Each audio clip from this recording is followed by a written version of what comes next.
Hi hello नमस्कार, मी रुपाली आणि मी तुमचं स्वागत करते आपल्या चॅनलवर। त्याचं नाव आहे रुपालीची रिअल लाईफ स्टोरी। तर इथे बघा 32 साइजचा हा पेपर कटिंग आहे। स्लीवची कटिंग मी नेक्स्ट व्हिडिओमध्ये तुम्हाला दाखवेल। इथे फक्त तुम्हाला मी कटोरी म्हणजे कशा प्रकारे कटोरी काढायची आणि कटोरीला शेप कशा प्रकारे द्यायचा ते जमत नाही, तर ते मी इथे तुम्हाला अगदी सोप्या पद्धतीमध्ये सांगितलेलं आहे। मापे सुद्धा तुम्हाला स्क्रीनवर दिलेली आहेत, तर त्यानुसार तुम्ही कट करू शकता। तर इथे मी हा एक व्हाईट कलरचा पेपर घेतलेला आहे, कारण की मला मेसेज आलेला का नॉर्मल व्हाईट पेपरवर तुम्ही कटिंग दाखवा, त्यासाठी मी पेपर इथे व्हाईट कलरचा घेतलेला आहे। बन बाजू माझ्याकडनं आहे, ओपन बाजून त्या साईडला आहे। तर पूर्ण उंची तयार आपल्याला 13.5 इंच ठेवायची, तर त्याच्यामध्ये मी 1.5 इंच एक्स्ट्रा घेतलेला आहे। मी प्रत्येक व्हिडिओमध्ये तुम्हाला सांगते का 1.5 इंच कशासाठी एक्स्ट्रा घ्यायचा। तर बघा इथे पण मी तुम्हाला सांगते का 1.5 इंच ह्यासाठी का आपल्याला फ्रंट पार्टसाठी 1.5 इंच लागतो, बॅक पार्टसाठी फक्त 1 इंच लागतो। तो नंतर आपण कट करून टाकतो, पुढे तुम्ही बघणारच आहेत। तर इथे मी 5 इंच शोल्डर घेतलेला आहे आणि 5.5 इंच मी त्याचा मुंडा घेतला। आता कधी पण बघा शोल्डर तुम्ही जेवढा घेतील ना त्याचा अर्धा इंच जास्त वाढवून तुम्हाला कंपल्सरी इथे मुंडा घ्यायचा आहे, तेव्हा तुमचा ब्लाऊज खाकेमध्ये खेचल्यासारखा होणार नाही। तर इथे मी हे स्केल जे आहेत ना हे मिशोवरनं मागवलेले आहेत। तुम्हाला पाहिजे असेल तर खाली मी लिंक त्याची देईल। 200च्या आत मला 4 बसलेले आहेत आणि खूप सुंदर आहेत। तर बघा इथे आता 32चा चौथा भाग ज्यांना काढायला जमत नसेल त्यांच्यासाठी मी सांगते की अशा प्रकारे 32वर टेप ठेवायची, त्याचं सेंटर काढायचं आणि पुन्हा त्याचा जो मधला सेंटर येतो तो पुन्हा त्याचा म्हणजे 32चा चौथा भाग इथे आपल्याला घ्यायचा आहे। तर चौथा भाग किती येतो 8 इंच इथे 32चा येतो, त्याच्यामध्ये मी 2 इंच मार्जिन घेतलेले आहे। तुम्ही 1.5 इंच सुद्धा घेऊ शकतात, पण मी सगळ्या ब्लाऊजसाठी 2 इंचच मार्जिन घेते, कारण की आपण कवर सिलाई वगैरे करतो तर त्याच्यामध्ये तो 1/2 इंच जातो आणि 1.5 इंच मार्जिन राहते। आता इथे काय झालं की जेवढा बघा छातीचा चौथा भाग आलेला आहे ना तेवढाच खाली पण घेऊ शकतात, आणि नाहीतर मग तुम्ही तुमच्या कमरेचा जो काही माप असेल तो। तर इथे मी बघा कमरेचा म्हणजे माप आहे 28 इंच, त्याचा मी चौथा भाग इथे काढलेला आहे। 7 इंच येतो चौथा भाग, 1 इंच बॅक टक साठी घेतलेले आहे आणि 2 इंच मी मार्जिन घेतलेले आहे। आता इथे बघा परफेक्ट हा माप इथे आलेला आहे, जेवढा वरती येतो छातीचा भाग तेवढाच इथे तुम्हाला मार्जिन सगळं तेवढा इथे घ्यायचा आहे। कमरेचा वगैरे तुम्ही माप नाही टाकला तरी सुद्धा काही फरक पडत नाही, जो वरती येतो तोच तुम्हाला खाली टाकायचा आहे।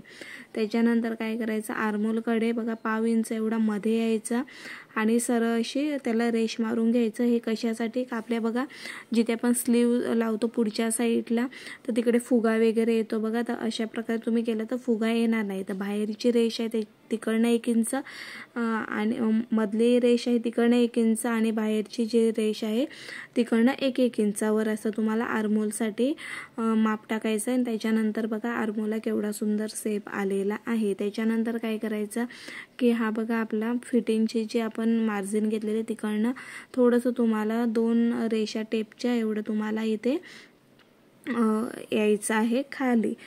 आणि त्याच्यानंतर तुम्हाला पुन्हा समजण्यासाठी मी इथे माप टाकते का बघा जी तयार उंची आहे त्याच्यामध्ये 1.5 इंच एक्स्ट्रा घ्यायचं आहे। शोल्डर 5 इंच घेतलेला आहे, आर्मोल 5.5 इंच घेतलेला आहे, छातीचा चौथा भाग 8 इंच आणि त्याच्यामध्ये 2 इंच मार्जिन, जेवढा वरती आलं तेवढंच खाली घेतलेला मी आहे। आता इथे काय टाकायचं, गळ्याचं माप, तर गळा मी सगळ्याच ब्लाऊजसाठी मी इथे 2 इंच गळा रुंदी घेते आणि खाली 6.5 इंच उंची घेतली, त्यानंतर 2.5 इंचावर मी मार्क केला आणि त्याच्यानंतर हा असा एक मी बॉक्स तयार करून घेतलेला आहे। त्यानंतर बघा इथे मी त्याला गोलाकार दिलेला आहे। आता इथे तुम्हाला कुठलाही तुम्हाला जो आवडत असेल तो इथे तुम्ही गळ्याला शेप देऊ शकतात। आता त्यानंतर काय करायचं, एवढा आपलं डायग्राम झाला, तर त्यानंतर काय करायचं आहे की बघा 3 इंचावर मार्क करायची आपल्या बन बाजूकडे आणि 3.5 इंचावर, आणि तिकडनं फिटिंगची बाजू आहे तिकडनं मी 2.25 इंचावर मार्क केली। त्यानंतर सरळ रेष अशी मारून घेतली आणि त्याच्यानंतर बघा मी योगपट्टीला अशा प्रकारे शेप दिलेला आहे। त्याच्यानंतर काय करायचं बघा कटोरीचा माप टाकायचा। आता कटोरीचा माप किती इथे किती घेतलेला आहे की 5.25 इंच मी घेतलेला आहे. तर वरती पण मी 5.25 इंचावर मार्क केली. त्याच्यानंतर मी 2.5 इंचावर सरळ अशी रेष मारली. त्याच्यानंतर बघा मी 1.25 इंचावर मार्क केली आणि आर्महोलकडनं 2.5 इंचावर मार्क केली. त्याच्यानंतर बघा अशा प्रकारे मी इथे त्याला शेप देऊन घेतलेला आहे. तर अशा प्रकारे जर तुम्ही कटोरी म्हणजे परफेक्ट असा माप घेऊन टाकली तर तुमची कटोरीचा माप खूप सुंदर आणि छान येणार आहे. तर बघा गळा रुंदी घेतलेली 2 इंच, योगपट्टी घेतलेली 3.5 इंच, 5.25 इंच कटोरी घेतलेली आहे. इथे 1.25 इंचावर मी मार्क केली. त्याच्यानंतर 2.5 इंचावर तिकडनं आर्महोलकडनं मार्क केलं. अशा प्रकारे मी तुम्हाला पुन्हा इथे मापे सांगितलेले आहे. त्यानंतर काय करायचं, जी बाहेरची बाजू आहे ती बघा मी इथे कट करून घेत आहे. तर तुम्ही हळूवारपणे इथे कट करून घ्यायचं आहे. तर बघा अशा प्रकारे इथे मी बघा पूर्ण पेपर जो आहे तो कट करून घेतलेला आहे. त्याच्यानंतर बघा काय करायचं आहे की शोल्डर बघा आपला शोल्डर उतरतो ना, मग त्यासाठी काय करायचं की गळ्याच्या साईडला बघा मी 1/2 इंच एवढा म्हणजे तिकडे सरळ रेष मारून घेतली आणि त्याच्यानंतर मी तिरकस अशी रेष मारली. त्यानंतर तो एक्स्ट्राचा जो कपडा पेपर होता तो कट करून टाकला. त्याच्यानंतर बघा आपल्याला हे 2 पार्ट भेटतात, एक पार्ट बॅक पार्ट आणि एक पार्ट फ्रंट पार्ट. तर इथे मी तुम्हाला दाखवलेला आहे. त्याच्यानंतर मी मध्ये सेंटरला कट करून घेतला. आता फ्रंट पार्ट मी साईडला ठेवला. बॅक पार्टमधला आपल्याला 1/2 इंच ह्याच्यातनं कट करायचं आहे. त्याच्यानंतर मी बघा स्केलने सरळ रेष मारून घेतलेली आहे आणि त्याच्यानंतर आपल्याला कट करायचं आहे. तर स्केल खूप छान आहेत, क्वालिटी पण खूप छान आहे. तर तुम्ही ती घेऊ शकतात. मी तुम्हाला इथे खाली लिंक देणार आहे. 200च्या आत आहे आणि मिशोवर खूप सुंदर प्रोडक्ट येतात. आता इथे 4 इंचावर मी मार्क केले. त्याच्यानंतर 5 इंचावर त्याची उंची घेतली. त्याच्यानंतर हा बॅक टक्स आहे आणि तो अर्धा इंचाचा मी मार्क केला. तर अशा प्रकारे 1 इंचाचा हा आपला बॅक टक्स झालेला आहे. त्याच्यानंतर बघा मी गळ्याचं माप टाकलं. त्यानंतर उंची 10 इंच घेतली गळ्याची. आता इथे तुम्ही 2.5, 3, 3.5 इंच असं तुम्ही इथे गळ्याची जी रुंदी आहे ती वाढवू शकतात आणि तुमच्या आवडीनुसार तुम्ही इथे गळा कुठलाही तिथे शेप देऊ शकतात. त्याच्यानंतर हा फ्रंट पार्ट घेतला. तर फ्रंट पार्टमध्ये बघा पहिला मी योगपट्टी कट केली बघा आणि त्याच्यानंतर मी जो आर्महोल आहे आपला फ्रंट पार्टचा तो इथे तुम्हाला कंपल्सरी कट करून घ्यायचा आहे. जर तुम्ही तो विसरलात तर मग तुमच्या खाकेमध्ये जास्तच फुगा येणार. त्याच्यानंतर तो कट केला. मग नंतर मी गळा कट करून घेते बघा आणि त्याच्यानंतर काय करायचं की जी आपली कटोरी आहे ती कट करून घ्यायची आहे. तर व्यवस्थितपणे ज्या प्रकारे आपण शेप दिलेला आहे त्याच प्रकारे इथे तुम्हाला कटोरी कट करून घ्यायची आहे. तर बघा इथे आपली कटोरी सुद्धा कट झालेली आहे. आता हे 2 पार्ट आपल्याला फ्रंट पार्ट मधले साईडला ठेवायचे आणि ही कटोरी मी बघा एका पेपरवर घेतलेली आहे आणि ॲज इट इज त्याला मी मार्क करून घेत आहे. तर व्यवस्थितपणे ॲडजस्ट करून इथे कटोरी ठेवून द्यायची बघा. अशा प्रकारे मी इथे कटोरी ठेवलेली आहे आणि जशी आहे तशी मी इथे त्याला म्हणजे मार्क करून घेत आहे बघा अशा प्रकारे. तर ही कटोरी जी पहिली होती ती आपल्याला टाकून द्यायची आहे कारण की त्याचा आता आपल्याला काही उपयोग नाही. आता इथे बघा कटोरी आपल्याला वाढवायची बघा 1.25 इंच मी इथे कटोरी वाढवली आणि इकडनं सुद्धा मी 1.25 इंच वाढवलेली आहे. त्याच्यानंतर बघा वरती जेवढं आलेलं आहे तेवढंच खाली घ्यायचं म्हणजे इक्वल ती रेष येऊन जाते.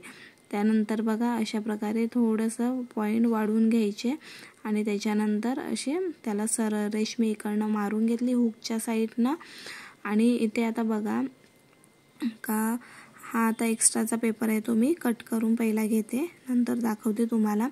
का ही बघा ही जी रेष आहे ना म्हणजे ही जी कटोरी आहे ना ती बरोबर कधी पण तुम्ही कुठल्याही साईजचा काढत असतील ना तर तिथे तो चौथा भाग छातीचा आलाच पाहिजे. त्याचा मी मधोमध सेंटर घेतला. वरती 1.5 इंच खाली 1.5 इंच अशा प्रकारे 3 इंचाची सरळ रेष मारून घेतली. आता इथे बघा कटोरीला शेप द्यायला येत नाही तर मी 2 इंचावर वरती आली. त्याच्यानंतर 1.25 इंचावर मार्क केली. पुन्हा 1 इंचावर नंतर अर्धा इंचावर नंतर 1/2 इंचावर अशा प्रकारे टप्प्याने तुम्हाला मार्क करून घ्यायचं आणि त्याच्यानंतर अशा प्रकारे तुम्हाला शेप देऊन घ्यायचा आहे। तर अशा प्रकारे जर तुम्ही टप्प्याने त्याला मार्क करून शेप देऊन घेतला तर तुमची कटोरी खूप सुंदर येईल। वाकडी तिकडी त्याचं म्हणजे शेप येणार नाही, छान असा त्याचा शेप येईल। तर त्याच्यानंतर बघा अशा प्रकारे तुम्ही कट करून पेपर घेत आहे। तर आता कट करताना काय करायचं, व्यवस्थितपणे कट करून घ्यायचं, जसं आहे मार्क केलेलं तसं इथे कट करून घ्यायचं आहे। म्हणजे त्यानंतर बघा इथे मी कट करून घेतलेला आहे। त्याच्यानंतर काय करायचं, त्याचा मधोमध हा सेंटर काढायचा आणि बघा अशा प्रकारे सेंटर काढायचा आणि त्याच्यानंतर इकडे जर एक्स्ट्राचा थोडासा येत असेल पेपर तर तो कट करून घ्यायचा। आता तुम्ही इथे 1.25-1.5 इंचावर तुम्ही मार्क करू शकतात आणि त्याची उंची 2.5 इंच इथे मी घेतलेली आहे। त्याच्यानंतर अशा प्रकारे टक्स मारून म्हणजे घेतलेला आहे आणि बघा आपली कटोरी खूप सुंदर इथे आलेली आहे। तर जर तुम्ही अशा प्रकारे कटोरी म्हणजे अशा प्रकारे पेपर कटिंग केली ना तर तुमचं कुठेच चुकणार नाही आणि खूप सुंदर फिटिंगला हा ब्लाऊज बसतो। तर तुम्ही एकदा नक्की ट्राय करा। माझी व्हिडिओ आवडली असेल तर लाईक करा, शेअर करा आणि नक्की सबस्क्राईब करा। आणि नेक्स्ट व्हिडिओ कुठल्या साईजवर बनवू हे सुद्धा मला सांगा, मी तुमच्यासाठी त्याची व्हिडिओ नक्की बनवेल। आता आपण सध्या कटोरीचे पेपर कटिंग बघत आहोत। कटोरीचे सगळे पेपर कटिंग झाले की आपण प्रिन्स कटमध्ये सुद्धा बघणार आहोत। तर व्हिडिओला नक्की सबस्क्राईब करा नवीन व्हिडिओ बघण्यासाठी। चलो तर बाय।